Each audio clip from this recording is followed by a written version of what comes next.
আগে দুর্গাপূজা আসলে আমরা বাঙালিরা কার কয়টা ড্রেস হয়েছে, মানে আমরা কোন দিন কি পরবো সবাইকে মানে ডেকে ডেকে দেখাতাম যে দেখো আমার এতগুলো ড্রেস হয়েছে।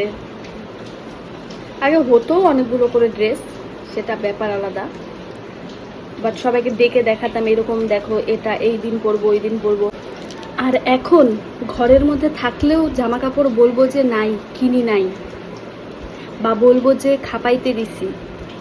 কেননা আমি তো এটা অনলাইন থেকে নর্মালি 300 টাকা দিয়ে কিনছি, বাট তোদেরকে আমি বলবো বড় শপিং মল থেকে, কাছের শপিং মল, এসিওয়ালা শপিং মল থেকে আমি 3000 টাকা দিয়ে কিনছি।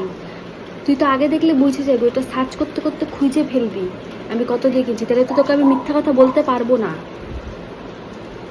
300 টাকা আর 3000 টাকা কষ্ট করে কামাই করার টাকা সব সমান। 3000 টাকা কামাই করতে যেমন লাল সুতা বেরোয় যায়, 300 টাকা কামাই করতেও তেমন লাল সুতাই বেরোয়। কোথার থেকে বেরোয় আর বললাম না, থাক।